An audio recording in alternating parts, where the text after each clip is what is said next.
Kita akan lanjutkan serial khotbah kita dari kitab Daniel dan hari ini temanya adalah lulus ujian iman. Mari kita membaca Daniel pasal 1 ayat ke-15 sampai 21. Bersama-sama demikian firman Tuhan. Setelah lewat 10 hari, ternyata perawakan mereka lebih baik dan mereka kelihatan lebih gemuk daripada semua orang muda yang telah makan dari santapan raja.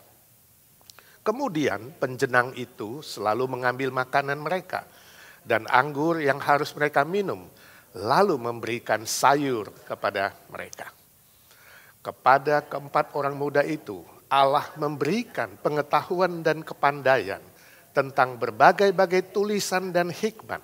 Sedang Daniel juga mempunyai pengertian tentang berbagai-bagai penglihatan dan mimpi. Setelah lewat waktu yang ditetapkan raja bahwa mereka sekalian harus dibawa menghadap, maka dibawalah mereka oleh pemimpin pegawai istana itu ke hadapan Nebukadnezar. Raja bercakap-cakap dengan mereka, dan di antara mereka sekalian itu tidak didapati yang setara dengan Daniel, Hananya, Misael, dan Azaria. Maka bekerjalah mereka itu pada raja. Dalam tiap-tiap hal yang memerlukan kebijaksanaan dan pengertian, yang ditanyakan raja kepada mereka, didapatinya bahwa mereka 10 kali lebih cerdas daripada semua orang berilmu dan semua ahli jampi di seluruh kerajaannya. Daniel ada di sana sampai tahun pertama pemerintahan Kores. Saudaraku, suatu kali ada seorang mahasiswa China ingin sekolah di Amerika. Di sebuah universitas yang terkenal, anak ini cerdas sekali. Ujian-ujian yang dijalani secara tertulis, semua lulus dengan baik. Penguji tidak menemukan satupun kesalahan dia. Dan penguji itu memang sengaja agak tanda kutip diskriminatif ingin menjatuhkan mahasiswa China ini. Tapi gak bisa, gak temu satupun. Lalu tes terakhir adalah tes wawancara. Waktu wawancara itu si penguji berkata, sekarang tes yang terakhir. Silakan kamu pilih. Kamu mau satu pertanyaan yang paling sulit atau 10 pertanyaan yang gampang. Lalu mahasiswa itu berpikir, dia bilang, saya mau satu pertanyaan yang sulit. Dalam hati si penguji bilang, nah kena loh. Bener ya? Ya. Lalu dia tanya, apa yang duluan? Siang atau malam? Wah, kaget juga itu mahasiswa. Mendengar pertanyaan sulit itu. Mana yang duluan ya, siang atau malam? Lalu mahasiswa itu berkata, dengan tenang dia bilang, siang Pak. Lalu penguji bilang, kenapa demikian? Mahasiswa itu tersenyum, dia katakan, Pak, sorry ya kamu sudah janji. Cuma satu pertanyaan yang sulit, gak ada pertanyaan lain. Singkat cerita, dia diterima di universitas itu. Saudaraku, ini adalah contoh sebuah ujian yang dijalani oleh seorang mahasiswa. Dia lulus dengan baik walaupun agak tricky untuk masuk ke universitas. Hari ini sebagai orang-orang Kristen, kita menjalani ujian yang gak pernah selesai, masih ada di dunia. Ini hanya ujian tes masuk, habis itu dia lulus sudah. Tapi di bumi ini ketika saudara masih bernafas, ketika saudara dan saya masih hidup, kita akan menjalani dan menghadapi ujian yang tidak pernah selesai sampai nafas penghabisan. Inilah yang disebut dengan ujian iman. Saya yakin kalau berbicara ujian, kita semua ingin lulus bukan? Lulus dengan baik. Dengan gemilang. Dan hari ini kita mau belajar dari Daniel dan kawan-kawan. yang menghadapi ujian iman itu. Dan mereka didapati lulus dengan gemilang, dengan sangat baik. Nah, hari ini ada 2 pelajaran yang akan kita belajar dari mereka. Bagaimana menjadi seorang yang bisa lulus ujian dengan sukses. Yang pertama, jalani dengan berani dan optimis. Nah, di bagian sebelumnya, minggu lalu kita sudah belajar di perikop yang lalu, bahwa Daniel dan kawan-kawan menantang si penjenang.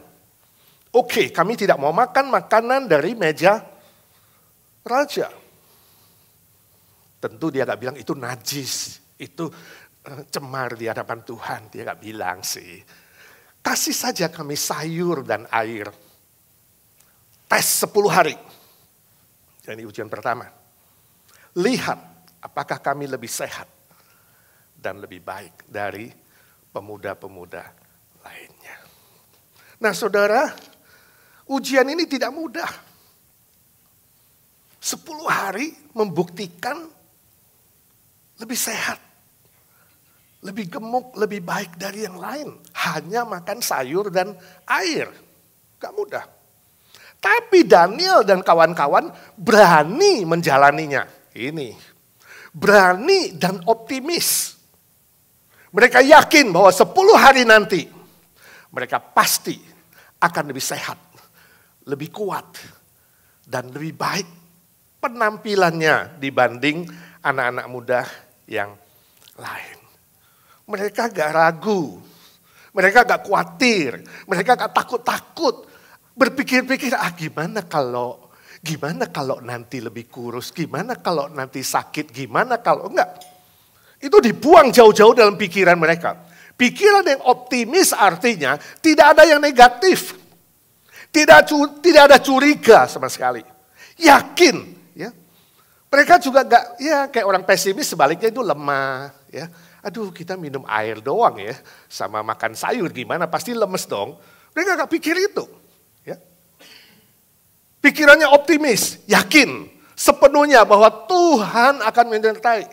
Tuhan akan memimpin, Tuhan akan memberkati dan memberi kekuatan. Itu loh berani dan optimis. Ketika saudara diizinkan menjalani ujian, ingat kuncinya adalah berani menghadapinya dan optimis. Maka kamu kuat. Nah itu terbukti setelah 10 hari, ternyata Daniel dan kawan-kawan benar.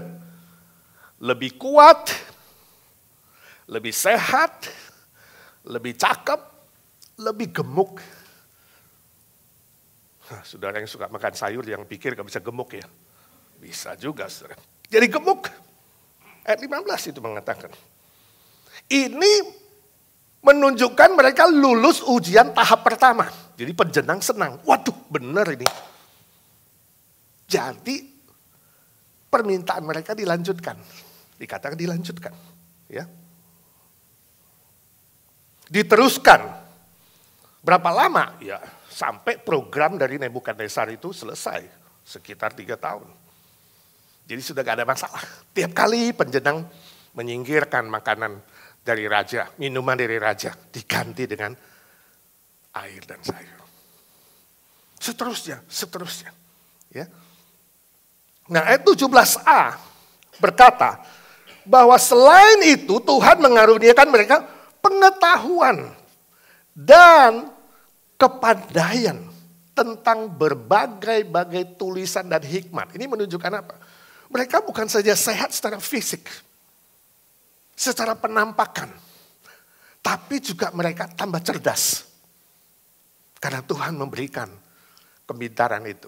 Berbagai ilmu menunjuk kepada semua ilmu pengetahuan pada zaman itu.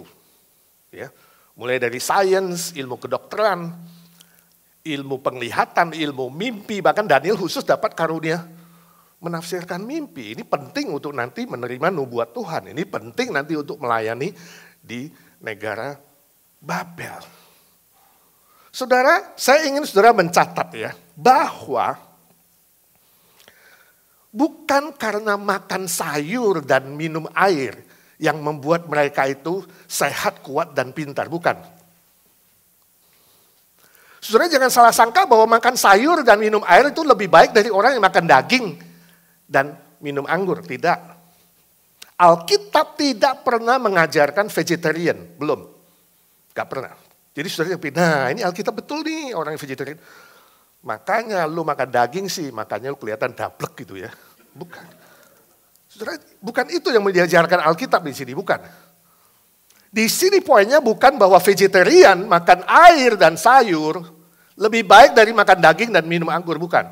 Tapi poinnya di sini adalah bahwa keberhasilan dari Daniel dan kawan-kawan adalah mereka takut akan Tuhan dan tidak mau mencemarkan hidup mereka secara jasmani dan rohani. Itu loh. Takut akan Tuhan dan mentaati perintah Tuhan. Itu kunci suksesnya mereka dalam ujian iman di sini. Benarlah yang dikatakan Amsal Sulaiman pasal 1 ayat 7 dan ayat 9 dan 10. Takut akan Tuhan adalah permulaan hikmat dan pengetahuan. Serta mengenal Allah yang Maha Kudus adalah sumber pengertian. Itu kuncinya. Ya. Jadi waktu mereka punya takut akan Tuhan, hasilnya apa? Tidak takut kepada ujian. Berani menghadapi ujian.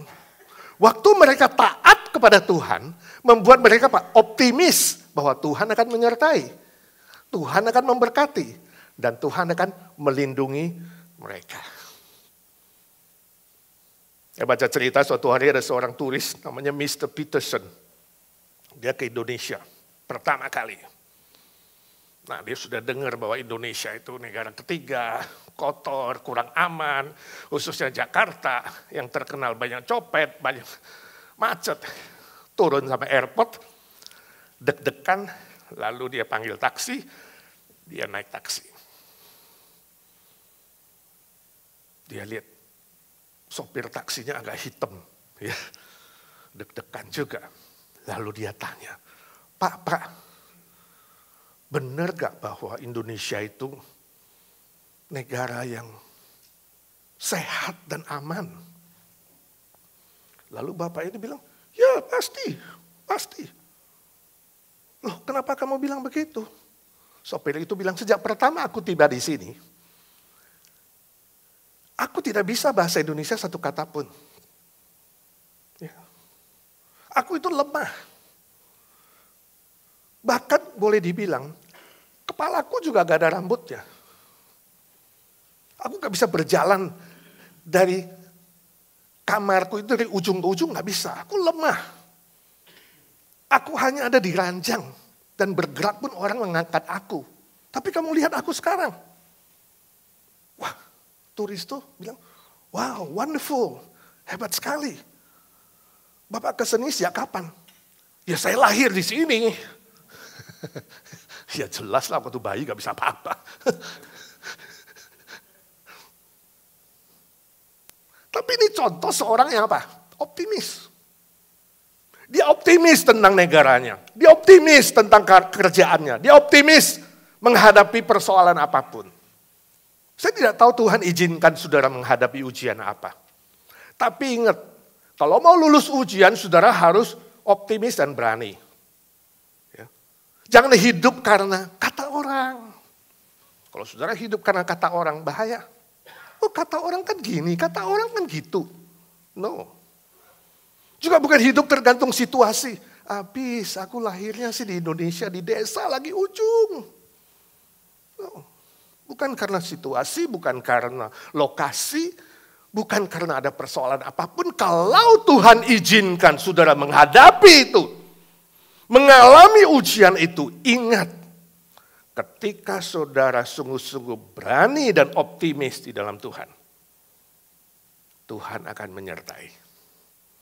Tuhan akan menguatkan. Dan Tuhan akan memberkati kamu lulus dengan gemilang. Amin. Yang kedua, jalani dengan berharap kepada Tuhan. Tadi Paul dan Susi nyanyinya bagus ya teksnya. Kok bisa pilih lagu berharap? Saya gak pesen-pesen loh padahal. Ya, bagus. Ayat 17a mengungkapkan, ada sebuah ungkapan, Allah memberikan. Perhatikan kalimat itu, dua kata itu. Allah memberikan pengetahuan, pengertian, dan lain-lain. Nah ini menunjukkan bahwa Daniel dan kawan-kawan dalam menjalani ujian iman itu mereka melibatkan Allah. Gak sendirian. Bukan saja melibatkan Tuhan Allah dan mereka berharap kepada Tuhan dalam doa mereka. Meminta kepada Tuhan, Tuhan tolonglah, saya yakin 10 hari itu bergumul banget. Ya, Tuhan tolonglah, kami sudah menantang nih penjenang, 10 hari lagi Tuhan, tolong. Kalau saudara dalam ujian itu gimana? Kira-kira habis makan sayur dan minum air tiap hari ngaca gak? Tambah cakep gak sih? Tambah gendut gak sih? Saudara, kalau tiap hari begitu, saudara jadi aneh tau. Saudara jadi ragu-ragu. Saya yakin Daniel dan kawan-kawan bukan itu. Ketika berharap kepada Tuhan, bukan kemudian tiap hari mikir, iya benar gak ya? Saudara pernah gak doa? Lalu amin, begitu amin. Bisa gak ya Tuhan? Hah? Datang lagi itu, kekhawatiran, ketakutan. Tapi waktu doa begitu mantap. Tuhan, saya yakin kuasa-Mu besar. Dalam nama Tuhan Yesus berkati aku, sembuhkan aku, amin. Begitu amin, lupa. Takut lagi, khawatir lagi, curiga lagi. Tidak. Nah nanti sampai pasal ke-6, contohnya ayat 10. Ya, saudara akan menemukan bahwa Daniel itu dan kawan-kawan, mereka itu orang-orang yang setia dalam doa, tekun dalam doa, sehari 3 kali. Ini tradisi orang Yahudi, saya yakin mereka kalau sudah begitu taat, berani tidak mencemarkan diri secara jasmani dan rohani, pasti mereka taat kepada tradisi berdoa kepada Tuhan dan berharap kepada Tuhan 1 hari 3 kali. Menghadap Yerusalem. Nah hari ini kita doa gak usah menghadap Yerusalem saudara. Ya. Karena Tuhan ada di segala tempat. Saudara mau hadap mana boleh, barat, timur, utara, selatan silakan. Ya, mau tengkurap juga boleh. Tapi poin di sini adalah apa? Tekun berdoa dan memuji Tuhan. Itu berharap. Jadi berharapnya bukan memikirkan, oh nanti bisa terjadi gak? Enggak. Tapi waktu berharap itu apa yang sudah pikirkan? Sudah pikirkan, aku yakin kalau sudah minta kepada Tuhan, aku tekun berdoa dan memuji Dia, Dia akan memberkati. Itu berharap. Kemudian ayat 19, 18, 19 mengatakan setelah selesai waktunya. Program raja itu, 3 tahun tadi saya katakan. Ya, bisa dicek di ayat 5, itu 3 tahun programnya. Raja gak tahu selama 3 tahun mereka itu hanya minum air dan makan anggur. Tapi setelah itu berarti masuk tahap kedua. Lulus ujian apa tidak? Menghadap Nebukadnezar. Lalu ayat 19, diadakanlah ujian. Metodenya cakap-cakap. Tanya jawab. Jadi raja itu pintar juga. Satu-satu anak muda itu tanya jawab. Lalu dikatakan didapati. Tidak ada yang melebihi Daniel dan kawan-kawan. Dan mereka langsung diangkat menjadi pejabat tinggi raja. Hari itu juga langsung bekerja kepada raja. Jadi saudaraku, dalam perikop ini kita melihat Daniel dan kawan-kawan 2 kali lulus ujian. Ujian tahap pertama 10 hari lulus, dan kemudian ujian tahap kedua sepanjang 3 tahun dalam program bachelor atau gimana, 3 tahun. Mereka lulus. Lulus dengan baik. Lulus dengan gemilang. Kalau di universitas dunia hari ini lulus itu cum laude udah hebat ya. Wah cum laude. Ya. Tapi ada yang lebih dari cum laude mungkin summa cum laude, magna cum laude. Paling tinggi, paling terhormat. Daniel dan kawan-kawan mendapatkan penghargaan yang lebih tinggi dari semua gelar atau semua status penghargaan yang bisa dikasih oleh universitas di muka bumi ini. Lebih dari cum laude dan summa cum laude atau magna cum laude. Ya. Sebab apa? Ayat 20 mengatakan, Raja Nebukadnezar mendapati Daniel dan kawan-kawan 10 kali lipat lebih cerdas, lebih pintar dari semua anak muda yang mengikuti program pembinaan dari Nebukadnezar. Nah, saudara, 10 kali lipat itu bukan benar-benar 10 hurufiah secara matematis, bukan. Di sini bukan makna hurufiah, tapi makna simbolik. 10 artinya sempurna. Jadi mereka mendapatkan sebuah penghargaan. Ya. Lulus sempurna. Wah. Lulus, atau arti lainnya, lulus berlipat-lipat ganda. Jadi 10 kali itu artinya sangat-sangat banyak kali kehebatan mereka. Ya. Lebih dari summa cum laude atau magna cum laude. Bahasa Indonesia juga ada yang simbolik begitu kan. Misalnya kita tahu misalnya istilah orang Indonesia 1001. Istriku itu punya alasan selalu deh 1001 macam. Artinya apa? Bukan benar-benar alasannya 1001, bukan. Artinya apa? Sangat-sangat banyak. Kepalaku sampai pusing 7 keliling. Nah, bukan berarti benar-benar pusingnya lalu dia muter 7 kali, bukan. Itu artinya apa? Sangat-sangat pusing punya istri yang demikian. Sudah ngerti gak? Jadi Daniel dan kawan-kawan 10 kali lebih pintar, artinya ini sudah maksimal. Sangat-sangat cerdas, berlipat-lipat ganda dan sempurna. Saudaraku, orang yang berharap kepada Tuhan, yang tekun dalam doa, tekun di dalam memuji namanya dan menyembahnya, pasti akan mengalami kelulusan yang gemilang. Pasti akan ditolong. Lulus ujian dengan sempurna. Berkatnya berlipat-lipat ganda. Ya. Saya gak tahu saudara diizinkan Tuhan menghadapi ujian apa saat ini.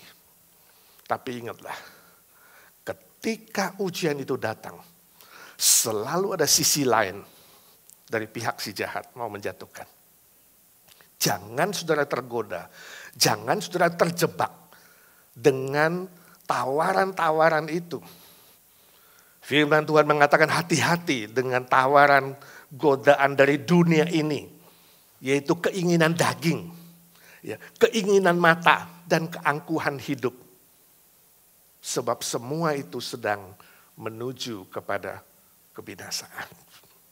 Tetapi orang yang memegang kehendak Tuhan, memegang kepada firman-Nya, berpegang dan berharap kepada Tuhan, dia akan hidup dan berhasil selama-lamanya.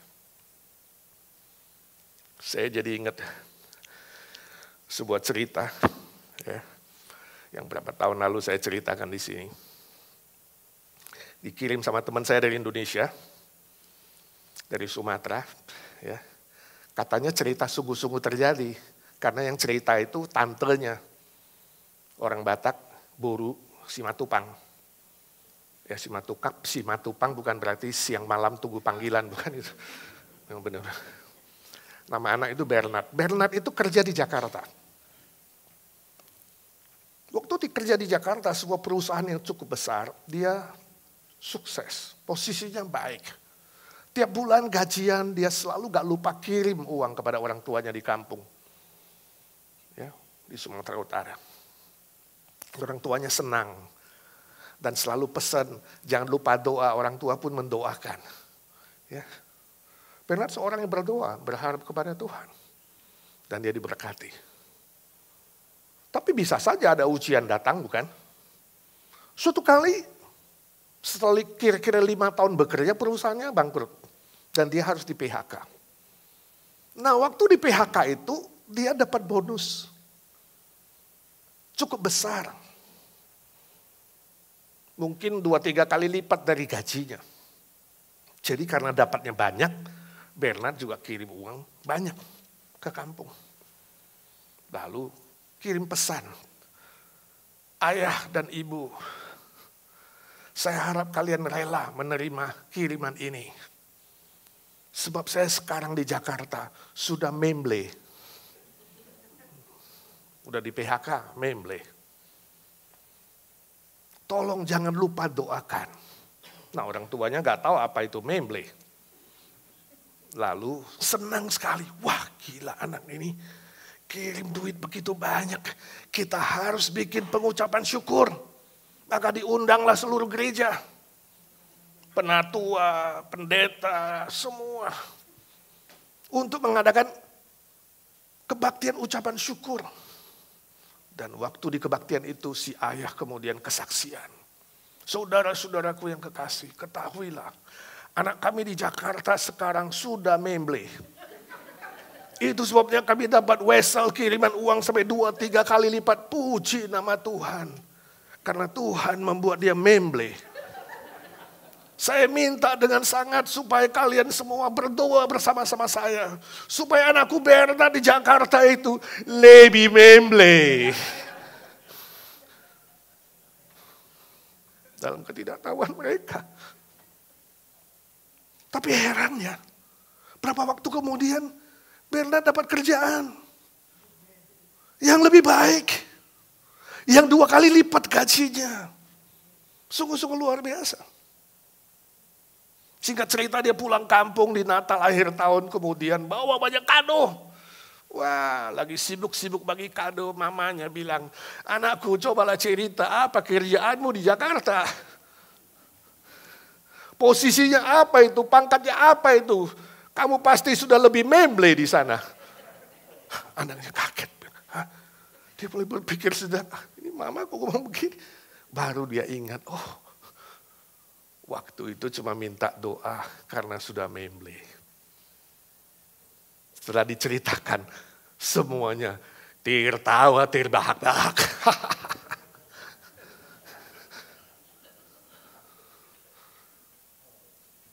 Poin saya di sini saudara bahwa humor ini mengajarkan ujian apapun yang kau alami.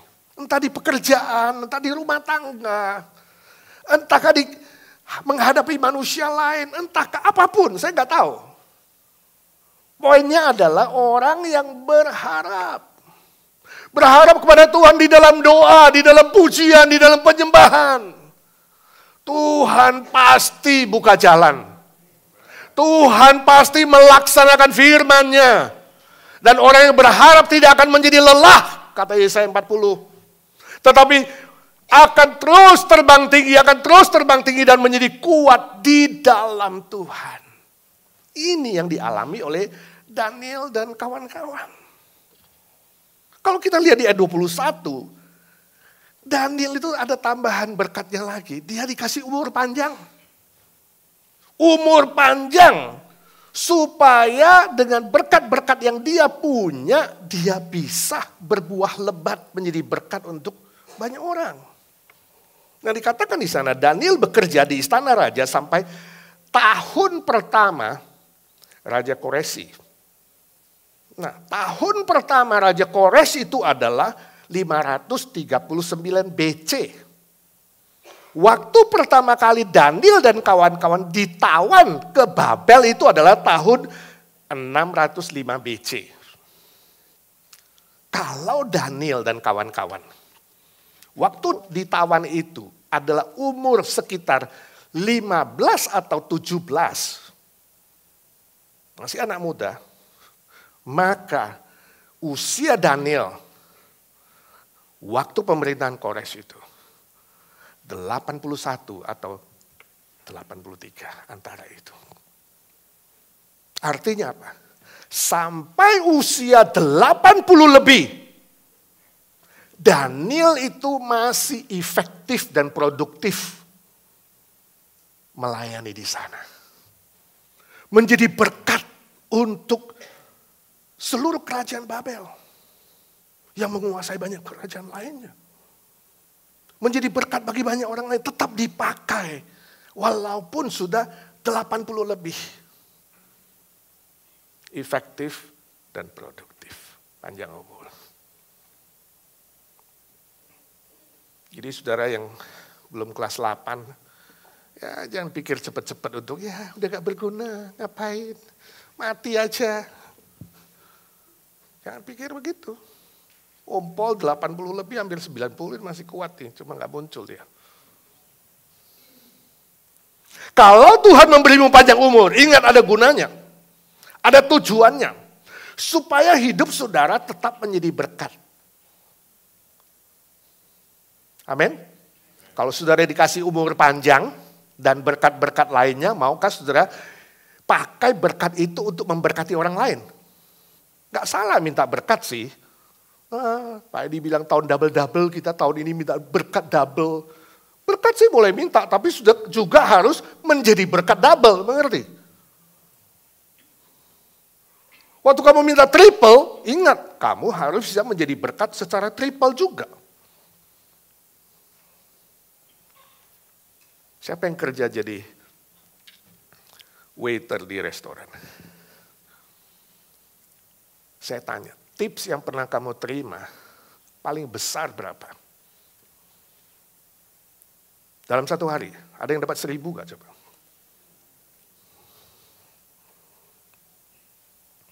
Saya baca cerita ini, berita beberapa waktu yang lalu. Ada seorang waiter di sebuah restoran di Illinois. Ya. Dia udah cukup lelah, stres, menghadapi banyak persoalan. Tapi hari itu melayani masih dengan baik. Masih melayani dengan baik. Dan kaget sekali, ternyata ada satu orang yang meninggalkan tips $10.000 dan menulis di situ tips untuk Yesus atau demi Yesus. Luar biasa ya. Kalau saudara dapat tips segitu gimana? Puji Tuhan, gak usah kerja 3 bulan. Jadi tambah males, saudara. Lalu berita juga mengatakan bahwa di North Carolina, ya, ada sebuah restoran Waffle House. Ya, ada seorang meninggalkan tips $1.000 untuk waiter. Ya. Lalu juga di Arizona, ya, melaporkan bahwa ada satu orang juga meninggalkan tips 2 kali. Ya. Dia minum-minum dulu, kemudian dengan temannya, lalu waktu tulis itu dia tinggalkan $1.000, dia tulis tip for Jesus. Terus gak jadi pulang, minum-minum lagi dengan temannya. Setelah minum-minum lagi, dilayani lagi dengan baik, itu di tabnya waktu terima, waiternya buka lah 10 kali lipat. 10.000, jadi total orang itu memberikan 11.000. Ini contoh-contoh yang terjadi di Amerika. Satu lagi misalnya Crudo, ada sebuah restoran. Bapak itu meninggalkan 2.500. Ini semua menjadi berkat untuk waiter. Seorang waiter bernama Spottelson, dia bilang, waduh saya senang sekali menerima itu. Di hari itu dapat bagian $4.000. Wah, sampai manajernya juga, oh my gosh. Dapat $4.000 pulang, dia lewat sebuah bar, dia juga minum. Ya, dia minum, dia punya minuman $40, tapi dia kasih tips $60, bagi untuk yang lain. 1 kali lipat lebih. Baru dapat 4.000. Nah hari ini kalau saudara dapat bonus, dapat tips, dapat berkat, saudara ngapain berkat itu? Hah? Saudara simpen, apa saudara share, bagi ke orang lain? Ini pasti orang-orang kaya yang ingin berbuat sesuatu kejutan, ya, mungkin untuk masuk news juga, ya. Saya harap dia nggak kemudian masuk kamera di TV, tunjukkan mukanya, lalu this is me, no. Ya motifnya jadi gak benar, right? Tapi poin saya adalah hari ini kita menghadapi berbagai tantangan, ujian, dan persoalan yang berat di akhir zaman ini. Ketika dunia kita semakin gelap, ketika dunia kita semakin tidak bersahabat, ketika dunia kita sedang menawarkan banyak ujian dan cobaan lewat si jahat dan dunia yang akan binasa ini, bagaimana reaksi orang Kristen, kita semua? Seharusnya orang Kristen makin bercahaya bukan di tengah kegelapan? Makin berbuat baik bukan? Makin rindu menjadi berkat bukan? Di tengah-tengah masyarakat yang tidak mau jadi berkat, kitalah orang-orang percaya yang harus bangkit dan tetap menjadi berkat. Maka dalam persoalan apapun, dalam ujian dan tantangan apapun, Tuhan akan memberkatimu lulus dengan gemilang. Ingat kawanku, begitu hidupmu tidak menjadi berkat untuk orang lain, hanya hidup untuk diri sendiri, itu adalah hidup yang percuma dan sia-sia. Dan ketika hidupmu ditutup, mungkin kau tidak ada kesempatan lagi untuk menjadi berkat. Saya nggak tahu kapan ditutup. Kemarin dalam meeting Pak Haris sharing tentang suami dari keponakan istrinya. Yang pagi-pagi sekali mereka dapat kabar, dapat serangan jantung, meninggal dunia. Usia hanya 42.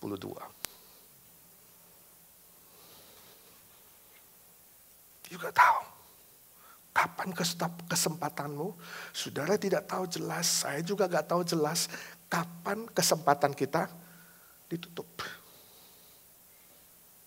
Bukan nakut-nakutin. Tapi Tuhan kalau masih kasih kesempatan, mari hidup menjadi berkat dan mari lulus ujian dengan baik. Amin. Mari kita doa. Bapa di sorga, suara hamba-Mu sudah berhenti. Biarlah suara Roh Kudus terus berbisik di hati, di pikiran kami.